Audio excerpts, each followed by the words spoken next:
shit.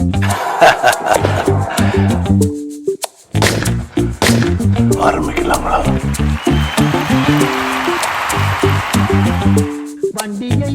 நான் அப்படியே shock ஆயிட்டேன். மானங்கட்டவனே, எனக்கு என் மானத்தை விட உன் உயிர் தான் முக்கியம்.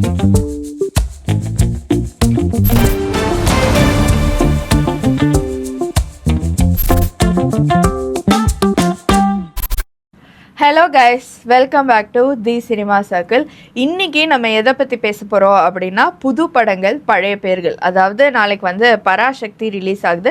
பராசக்தி அப்படின்னு இன் ஜென்ரலாக சொல்லும்போது நமக்கு வந்து ஓஜி பராசக்தி, அதாவது சிவாஜி நடிச்சது தான் ஞாபகம் வரும். அந்த மாதிரி தமிழ் படங்களில் புது படங்கள் பழைய படங்களோட பெயர்களோட ரிலீஸ் ஆன படங்களை பற்றி விரிவாக நம்ம இன்றைக்கி வந்து பேசலாம். அதுக்கு முன்னாடி இன்றைக்கான அப்டேட் என்ன அப்படின்னு பார்க்குறப்போ, ஜனநாயகன் வந்து இன்றைக்கி ரிலீஸ் ஆக வேண்டியதாக இருந்துச்சு. ஆனால் சென்சார் போர்ட்லேருந்து சர்டிஃபிகேட் வராதனால இன்றைக்கி வந்து ரிலீஸ் ஆகலை. அதுக்கான ஜட்ஜ்மெண்ட் வந்து இன்றைக்கி காலையில் விட்டுருந்தாங்க. அதில் யூஏ சர்டிஃபிகேட் கொடுக்கணும் அப்படின்ற மாதிரி சொல்லியிருந்தாங்க. இதை எதிர்த்து மேல்முறையீடு பண்ண சென்சார் போர்டு வந்து அதுக்கான தற்காலிக தடையுமே வாங்கிட்டாங்க. அடுத்த விசாரணையுமே 21 தள்ளி வச்சிட்டாங்க. இதுதான் இப்போதைக்கு ஜனநாயகனோட அப்டேட். இன்னொரு சினிமா அப்டேட் என்ன அப்படின்னு பார்த்தோன்னா, ஆஸ்கரோட பெஸ்ட் பிக்சர் கேட்டகரியில் வந்துட்டு டூரிஸ்ட் ஃபேமிலி லிஸ்ட் ஆகியிருக்கு. இப்போ வந்துட்டு நம்மளோட டாபிக் உள்ள போயிடலாம். பல பிரச்சனைகளை தாண்டி ஒரு வழியாக நாளைக்கு வந்து பராசக்தி படம் வெளியாக போகுது. இது வந்து சிவகார்த்திகேயனோட 25வது படம். இதோட டைரக்டர் வந்து சுதா கோங்கரா. இந்த படத்தை பற்றி நம்ம போன வீடியோலேயே சொல்லியிருந்தோம். இதில் 2 கேமியோ இருக்க போகிறதா ப்ரொடியூசர் சொன்னோம். ஸோ இந்த பட ப்ரமோஷன், இப்போ நடக்கிற ப்ரமோஷனில் கேரளா போயிருந்தப்ப சிவகார்த்திகேயன் வந்து ஒரு கேமியோ பற்றி ரிவீல் பண்ணிட்டதா இப்போ சோஷியல் மீடியா ஃபுல்லாக செம்ம வைரலாக போயிட்டுருக்கு. அது யார், அவங்களோட ரோல் என்ன அப்படிங்கிறதெல்லாம் நாளைக்கு நம்மளும் படத்தை பார்த்துட்டு தெரிஞ்சுக்கலாம். அண்ட் ஆல்சோ இந்த படத்தோட கதை அப்படின்னு பார்க்குறப்ப தமிழ்நாட்டில் ஹிந்தி எதிர்ப்பு போராட்டத்தை பேஸ் பண்ணின கதை, அந்த கதையாக தான் அமைஞ்சிருக்கு அப்படிங்கிறத நம்மளால் பார்க்க முடியுது. டிஎன்சிலையுமே நம்ம நிறையா இந்திய எதிர்ப்பு போராட்டத்தை பற்றி ஸ்டோரிஸ்லாம் பண்ணியிருந்தோம். அந்த மாதிரி ஷூட் போகும்போது அண்ணாமலை யூனிவர்சிட்டியில் நான் பண்ணிகிட்டு இருந்தோம். அப்போ அங்கே இருக்கவங்க என்ன சொன்னாங்க அப்படின்னா, இவர் வந்து ராஜேந்திரன், இவர் வந்து தமிழுக்காக தீ குளிச்சார், அதனால தான் காலேஜுக்கு வெளியில் செலவு வச்சுருக்காங்க அப்படின்ற மாதிரிலாம் சொல்லிட்டு இவரோட வாழ்க்கை வரலாறை வந்து ஒரு படமாக எடுத்துகிட்டு இருக்காங்க, சிவகார்த்திகேயன்லாம் நடிக்கிறாரு அப்படின்ற மாதிரி அங்கே இருக்கவங்க சொல்லிட்டு இருந்தாங்க. ட்ரைலர் பார்த்த பிறகு தோணுது என்ன அப்படின்னா, இது வந்து ஃபுல் அண்ட் ஃபுல் அவரை பேஸ் பண்ண கதையாக இருக்காது, மேபி இவர் வந்து ஒரு பார்ட்டாக இருக்கலாம் அப்படின்ற மாதிரி எனக்கு தோணுச்சு. ஓகே, இப்போ வந்துட்டு ஓஜி பராசக்தி, அதாவது சிவாஜியோட டெபியூ மூவி. அந்த படம் வந்துட்டு வந்த டைமில் பயங்கர கான்ட்ரவர்சியை வந்து க்ரியேட் பண்ணிச்சு. ஈவன் பேன் ஆகிற அளவுக்கு ஒரு கான்ட்ரவர்சி. பிகாஸ் அதில் சொல்லப்பட்ட ஆன்டி கேஸ்டிசமாக இருக்கட்டும், ஐடியாலஜிஸாக இருக்கட்டும், அது வந்து நிறைய பேருக்கு ஒப்பீனியன் டிஃப்ரென்ஸ் இருந்ததுனால பேன் ஆகிற அளவுக்கு போச்சு. ஆனால் அது வந்து 175 days போச்சு. அந்த பேன் ஆகிற அந்த கான்சிக்வன்ஸ் இருக்குல்ல, அதுவே ஒரு ப்ரமோஷனல் டெக்னிக்காகவும் மாறிடுச்சு. ஏன்னா வந்து எப்போ வேணால் பேன் ஆகிடலாம், எல்லோரும் டக்குன்னு போய் பாருங்கள், சீக்கிரம் போய் பாருங்கள் அப்படி சொல்லியே அது வந்து எல்லாருமே பார்த்தாங்க. அது ஆல்மோஸ்ட் 175 days வந்து ஓடிச்சு. அந்த படத்துலேருந்து வந்து சிவாஜியை வந்து எடுக்கணும் அப்படின்னு சொல்லிட்டு ப்ரொடக்ஷன் ஹவுஸ் வந்து ப்ரெஷர் போட்டதாகவும், அந்த படத்தோட டயலாக் ரைட்டரான கருணாநிதி தான் வந்துட்டு இல்லை அவர் தான் பண்ணணும் அப்படின்னு சொல்லிட்டு அவர் தான் இன்சிஸ்ட் பண்ணி நடித்ததாகவும் சொல்லப்படுது. ஸோ இதுதான் வந்து அந்த ஓஜி பராசக்தியோட கதை. அதே மாதிரி இந்த பராசக்தியும் வந்துட்டு ஒரு ட்ரெண்ட் செட்டிங்காக மாறுதா அப்படிங்கிறத நம்ம பார்க்கலாம். இதே மாதிரி இன்னொரு ட்ரெண்ட் செட் மூவி தான் விக்ரம். 1986 ஒரு 1 crore பட்ஜெட்டில் எடுக்கப்பட்ட ஒரு படம் தான் இது. இதை ஃபஸ்ட்டு மணிரத்னம் தான் டைரக்ட் பண்ணுறதா கமல்ஹாசன் போய் கேட்டிருக்காரு. அப்போ மணிரத்னம் இவ்வளோ பெரிய பட்ஜெட் ஃபிலிம் எதுவும் பண்ணதில்லைன்றதுனால அவரே நோ சொல்லி இந்த கதை வந்து ராஜ்சேகர் கிட்ட மூவ் ஆகுது. இதோட ஸ்பிரிச்சுவல் சீக்வல் தான் 2022 லோகேஷ் டைரக்ஷனில் வந்த விக்ரம். இதிலேருந்து வெறும் டைட்டில் மட்டும் எடுத்து யூஸ் பண்ணாமல் இதில் இருந்த கனெக்டு, அப்புறம் இந்த ஏஜென்ட் தீமு, ஒரு ஏஜென்ட் வந்து அண்டர் கவரில் இருக்கும்போது என்ன மாதிரியான விஷயங்கள்லாம் பண்ணுறாரு, திரும்ப அவர் அண்டர் கவர்லேருந்து ஏஜென்ட் ஆகும்போது அவரோட கிராஃப் எப்படி இருக்குன்றதெல்லாம் ஸ்க்ரீன் பிளேல ரொம்ப சூப்பராக சர்ப்ரைசிங் எலமெண்ட்ஸ்லாம் ரொம்ப நிறைய ஆட் பண்ணி சூப்பராக காமிச்சிருப்பாங்க. ஸோ 1986 வந்த அந்த விக்ரம் ஒரு ட்ரெண்ட் செட் அப்படின்னா, 2022 வந்த இந்த ஒரு விக்ரமும் ஒரு ட்ரெண்ட் செட் அப்படின்னே சொல்லலாம். நெக்ஸ்ட்டு வந்துட்டு பில்லா. இது வந்து அஜித் குமார் அப்புறம் நயன்தாரா நடிச்சு 2007 விஷ்ணுவர்தன் இயக்கத்தில் வெளியான படம். இது வந்து 1980 ரஜினியோட படத்தோட ரீமேக் தான், same title.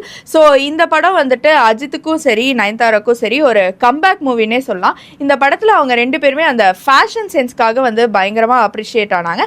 And also Malaysia வந்து கேங்ஸ்டர்ஸோட ஹப் அப்படின்னு சொல்லிட்டு காமிச்சதும் இந்த படம் தான். இப்போ கேங்ஸ்டர்ஸ் படம்லாம் பார்த்தோன்னா கண்டிப்பாக ஒரு சீனாவது மலேசியா மலேசியாவில் வச்சிருவாங்க. அந்த ட்ரெண்டை செட் பண்ணதும் இந்த பில்லா தான். இதில் ஒரு முக்கியமான எலிமெண்ட் என்ன அப்படின்னு பார்த்தோம்னா யுவனோட மியூசிக்.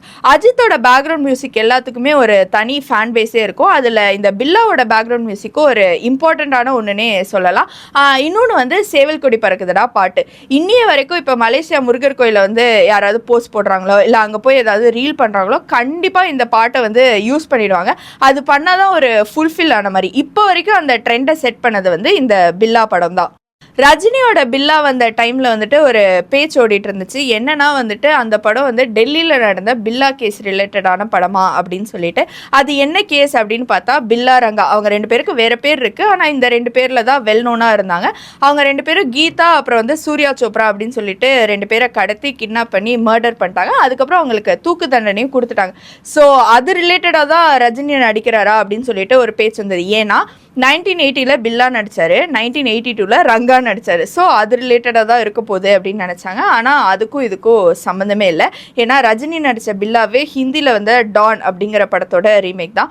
டானோட ரீமேக் ரஜினி நடித்த பில்லா, அதோட ரீமேக் அஜித் நடித்த பில்லா, அதோட ரீமேக் வந்து தெலுங்கில் பிரபாஸ் நடித்த பில்லா.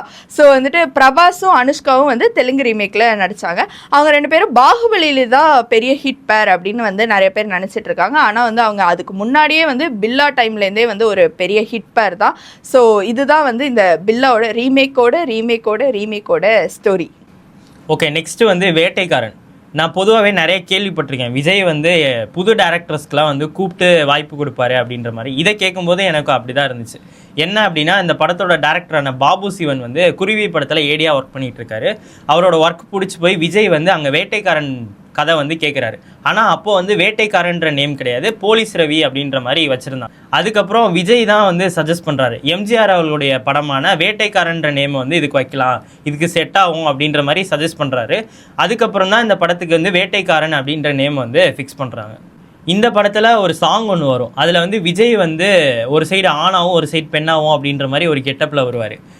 அந்த சீனில் தான் அவரோட கெரியரில் ஃபஸ்ட்டு மீசை இல்லாமல் நடித்ததா சொல்கிறாங்க. இதுக்கப்புறம் 2024 ரிலீஸ் ஆன கோட் படத்துக்காக அந்த டபுள் ஆக்ஷன் சீனில் வந்து ஃபுல் க்ளீன் ஷேவில் நடிச்சிருப்பார். மொத்தமாகவே 2 தடவை தான் இவர் க்ளீன் ஷேவ் பண்ணி நடிச்சிருக்காரு அப்படின்ற மாதிரி சொல்கிறாங்க. ஓகே, இப்போ இந்த டபுள் ஆக்ஷன் மென்ஷன் பண்ணிங்களா, ஸோ அந்த ஜானரில் நம்ம நெக்ஸ்ட் படம் பார்க்கலாம். என்னென்னா வந்து தில்லுமுல்லு. இது ஃபர்ஸ்ட் வந்து ரஜினிகாந்த் நடித்தாங்க, செகண்ட் வந்து சிவா நடித்தார்.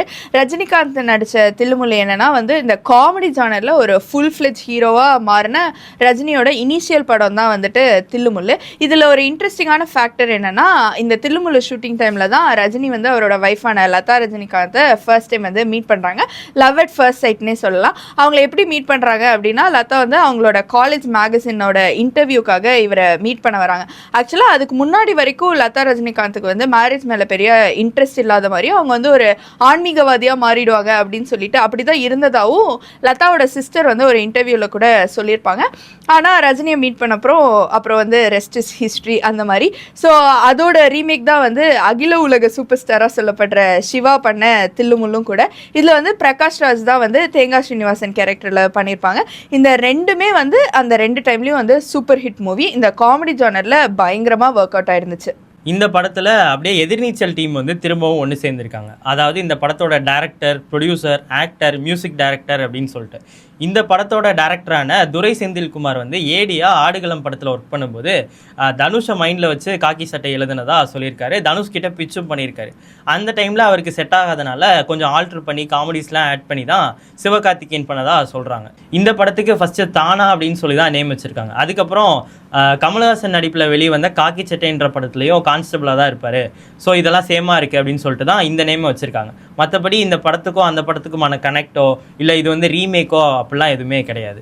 ஓகே, நெக்ஸ்ட் வந்துட்டு கர்ணன். பராசக்தி மாதிரியே கர்ணன் அப்படின்னு சொல்லிட்டு ஜென்ரலாக சொன்னோன்னாலே எல்லாருக்கும் வந்து சிவாஜியோடைய கர்ணன் படம் தான் ஞாபகம் வரும். அதில் வந்து என்னென்னா மகாபாரதத்தில் வர கர்ணன் கதாபாத்திரத்தோட கதை தான்.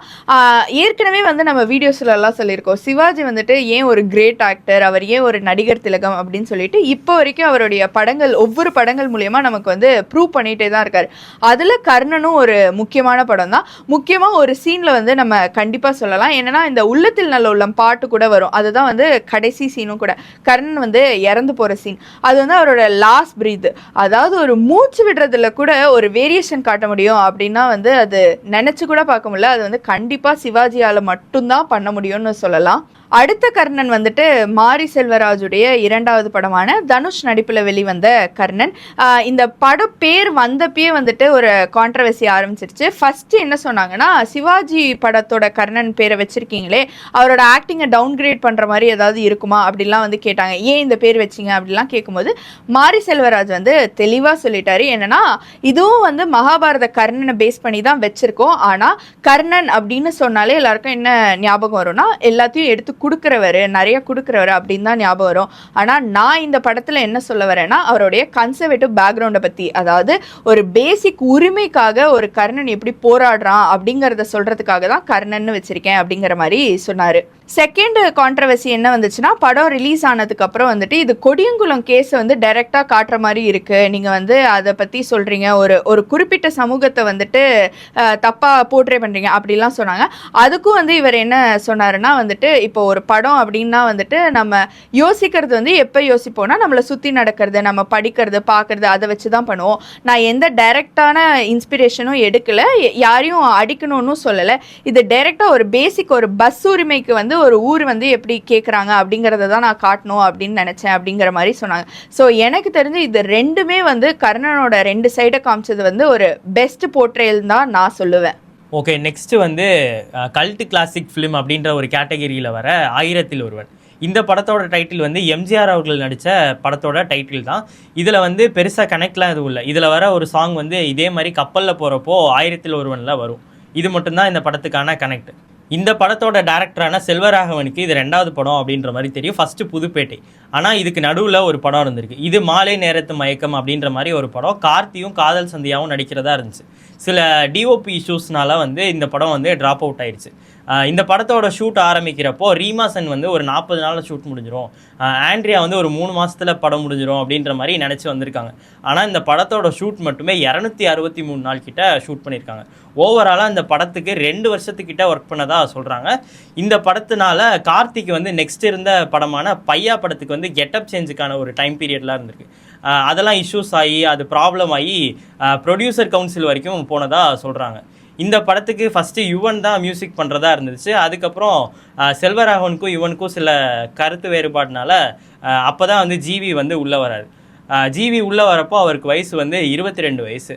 என்னதான் இந்த படத்தை வந்து நம்ம இப்போது கல்ட் கிளாசிக் அப்படின்ற மாதிரி பேசிகிட்டு இருந்தாலும் இந்த ரிலீஸ் ஆன டைமில் வந்து இது பெருசாக பேசப்படலை அப்படின்ற மாதிரி தான் சொல்கிறாங்க. ஓகே, நம்ம வந்துட்டு இன்னைக்கு சில படங்களை பற்றி தான் பேசியிருக்கோம். தமிழ் சினிமாவில் நிறைய படங்கள் இதே மாதிரி பழைய டைட்டிலோட ரிலீஸ் ஆகியிருக்கு. வரும் வாரங்களில் நம்ம அதை பற்றி பேசலாம். இதே மாதிரி எந்த படங்களை பற்றி நாங்கள் பேசணும் அப்படிங்கிறத வந்து கமெண்ட்ஸில் சொல்லிவிடுங்க. வரும் வாரங்களில் இன்னும் இன்ட்ரெஸ்டிங்கான சினிமா செய்திகளோட உங்களை வந்து சந்திக்கிறோம். அது வரைக்கும் எங்களுடைய இன்ஸ்டாகிராம், யூடியூப், ஃபேஸ்புக் போன்ற சோஷியல் மீடியா பிளாட்ஃபார்ம்லையும் எங்களுடைய இணையமான tnctamil.com இணைஞ்சிருங்க. நான் மனோஜ். ஸ்ருதி பாலசுப்ரமணியன்.